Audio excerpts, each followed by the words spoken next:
Crazy weather. It's pouring rain in one part, but it's actually kind of sunny in others. A cloud just came in here anyways. And what did I read today? How about this first one where it talks about, I guess, people using drones for weapons and making a ton of them each day during things like the war. This one says, Russian volunteer group claims to make 1,000 FPV Kamikaze drones a day. Would you be able to tell the difference between a quote kamikaze drone and let's just say a regular FPV drone that people use for racing and stuff like that? It says the FPV Kamikaze has become the signature weapon of the conflict in Ukraine, an improvised precision attack drone which gives precision lethality to the individual foot soldier. First introduced by Ukrainian forces, FPVs were quickly copied by the Russians and are now appearing in large numbers. Russian volunteer group Pseudoplatov claims to be producing 1,000 of the drones every day.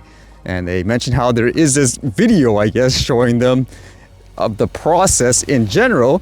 And it says, while Ukrainian FPV strikes tend to target Russian vehicles and artillery, the Russians tend to hit personnel.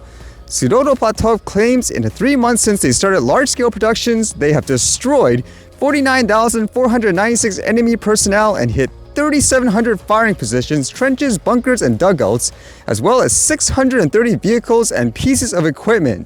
And they explicitly say here, FPV kamikazes are racing quadcopter drones assembled from commercial components costing just a few $100s and fitted with explosive warheads. Such drones, sometimes made by the soldiers themselves, appear in ones and two from August 2022. FPV can dive into trenches, foxholes, and bunkers, making them difficult to hide from, and are powerful enough to destroy tanks and personnel carriers.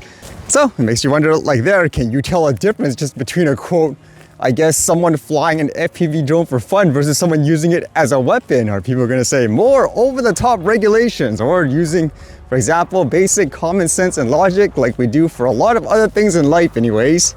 And for some reason, over the past couple of weeks, there's been so many more stories of people using drones around nature and animal. What's going on, huh? Where are all those fear mongers? It says polar bear dens are hard for humans to see, but drone-mounted radar can help. As humans encroach on polar bear habitats, new tools such as drone-mounted radar can prevent us from disrupting the hidden dens where bears give birth. So this story is kind of like the other way around, where they say, for example, drones, they scare animals. This one, they're saying they actually disturb them less, so that's why they're using it. It says, when he developed a drone-mounted radar system that could penetrate multiple layers of snow, Rolf O. Riding Jensen imagined using it to measure snowfall or predict avalanches. Pregnant polar bears build dens by digging holes in the snow in early winter, crawling in and letting fresh snow cover the entrance. Inside, the bears give birth while the snow shelters them and their newborn cubs from the harsh Arctic elements. But polar bear experts worry these animals may be too good at hiding. That's why scientists at Polar Bears International, a research and conservation group, gave Jensen a call. PBI has since been collaborating with him and other engineers on more effective ways to find polar bear dens during aerial surveys before humans stumble over and inadvertently destroy the dens.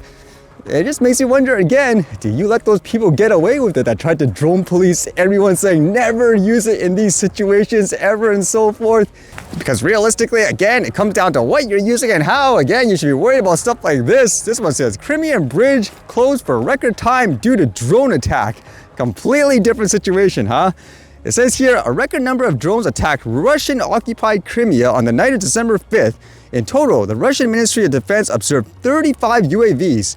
22 Ukrainian unmanned aerial vehicles were destroyed by regular air defense systems, and another 13 were intercepted over the Azov Sea and the territory of the Republic of Crimea. The Russians claim that Ukrainian drones attacked the peninsula. However, the Ukrainian armed forces have not yet confirmed this information. Such a difference, and again, it's kind of like that topic with the first story. Can you tell the difference between someone just using it for, quote, fun, hobby, recreation versus people using it as a weapon? I mean, you have to make that distinction.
Alright, see you guys later.